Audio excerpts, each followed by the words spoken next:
যদি আমাদের মধ্যে এরকম মুনাফিকি শুরু হয়, গাদ্দারি শুরু হয়, প্রতারণা শুরু হয়, তাহলে বলবেন সফল হওয়া কিন্তু মুশকিল। তবে হ্যাঁ, আল্লাহর সম্পদকে নিয়ে তুমি যদি এখানে প্রতারণা করো, কিছু কৌশল করতে চাও, খোদার কাছে তুমি জবাব দেবে, আমরা নয়। কি কেন অনেক মানুষ বিভ্রান্ত করতে চাইছে, অনেকে রাজনীতি করতে চাইছে, ঝান্ডার দিকে চেয়ে বসে আছে। এই আমার মতো জুব্বাদারি মুখোশধারী কোন রাজনৈতিক নেতা, সাধারণ মানুষ তারা করছে।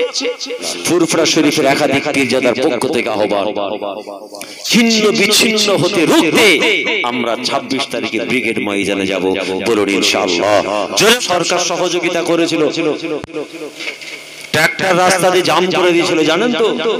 সরকার বলেছে আমি খাওয়া, বিপদ হলে আমি হেল্প করব, অসুস্থ হলে আমার নার্স, আমার খরচা, আন্দোলন তোমাদের সঠিক রাস্তা আটকে দাও, তোমরা কাজ করো। সরকার এই আইন পরিবর্তন করতে বাধ্য হয়েছিল। তাদের মধ্যে ছিল ইউনিটি, তাদের মধ্যে চিটিংবাজি ছিল না, গাদ্দারি ছিল না, মুনাফিকি ছিল না।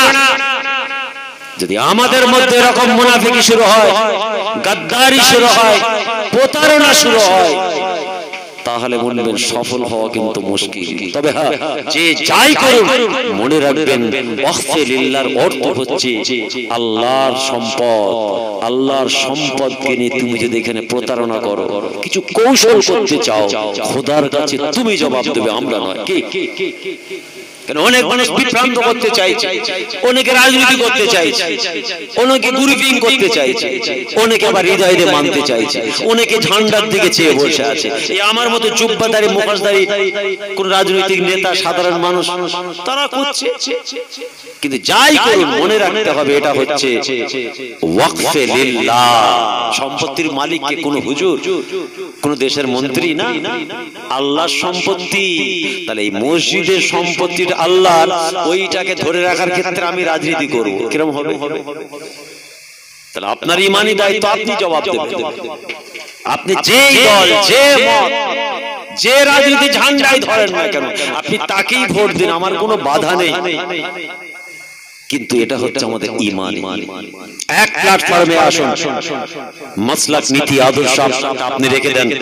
আপনি আপনার পীর সাহেব, পীরজাদা, হুজুরকে নিয়ে বসে থাকুন, আমাদের কোনো সমস্যা নেই।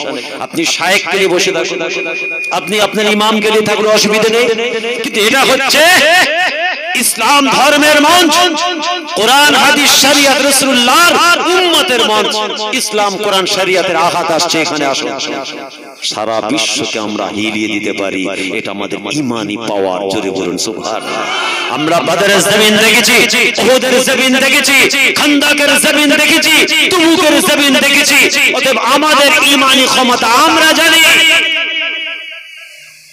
আমাদের সম্পত্তি নিয়ে নেবে, সমস্যা নাই, কিন্তু আল্লাহর সম্পত্তিতে আমরা হাত দিতে দেব না। এটা আমরা ঘৃণা করি, কন্ডেম করি। ভারতের মাটি, সম্প্রীতির মাটি, ভালোবাসার মাটি, ইউনিটির মাটি, একতার মাটি। আমরা 26 তারিখে ইনশাআল্লাহ ব্রিগেড ময়দানকে রক্তাক্ত মুক্ত করব, দাঙ্গা মুক্ত করব, হোলি খেলা থেকে মুক্ত করব, সম্প্রীতি যুক্ত করে দাঁড়াবো এবং ভারতীয় সংবিধানকে বাঁচানোর মঞ্চ বানাবো। বলুন ইনশাআল্লাহ, জোরে বলুন ইনশাআল্লাহ। কোনো কথা শুনতে চাই না। 26 তারিখে ব্রিগেড ময়দানে ঈমানি দায়িত্ব মনে করে চলে যাব আমরা ইনশাআল্লাহ। বলুন ইনশাআল্লাহ। ফুরফুরা শরীফের একাধিক পীরজাদার পক্ষ থেকে আহ্বান, কিছু কম বেশি সবাই,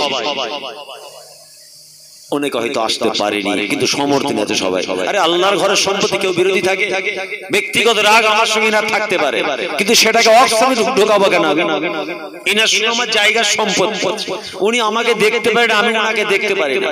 ঝগড়া আমার ঘরে থাকে, অক্সিলিল্লাহ আল্লাহর সম্পত্তি নিয়ে এখানে কিচ্ছু বলার দরকার নেই। এর আগে কালকে একটা সভা আছে না, ওটা কিসের সভা বলো? না, কালকে একটা আছে কোন রাজনৈতিক ঝান্ডা। আর আমরা যেটা যাব আমাদের দ্বীন ইসলামের স্বার্থে ব্রিগেড ভর্তি করব। বলুন সুবহানাল্লাহ।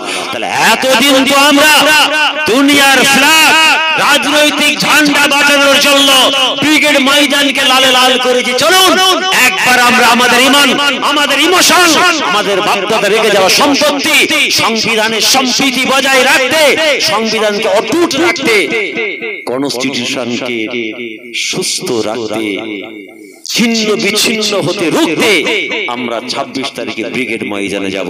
বলুন ইনশাআল্লাহ, জোরে বলুন ইনশাআল্লাহ।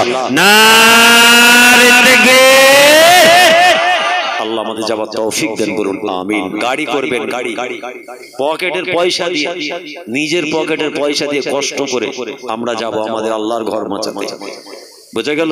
কোনদিন মসজিদ ভাঙবে, মাদ্রাসা ভাঙবে, অলরেডি গুন্ডাগিরি চালু করে দিয়েছে এই অপদার্থ সরকার। তারা এই দেশে লুটতে চায়, রক্তাক্ত করতে চায়, আমাদের ভাই ভাই হিন্দু মুসলিম লাগিয়ে দিয়ে এরা মজা দেখতে চায়, দেশের সম্পত্তি বিক্রি করতে চায়, কি সম্প্রীতির বাংলাকে রক্তাক্ত করতে চায়। এদের রক্ত চক্ষু হাইনা চক্ষু এবার পড়েছে ওয়াকফ সম্পত্তির অ্যামেন্ডমেন্ট বিলে। আমরা এটা কোনোদিন মানছি না, মানব না। বলুন ইনশাআল্লাহ। যাই হোক, আল্লাহ প্রোগ্রাম সফল করেন।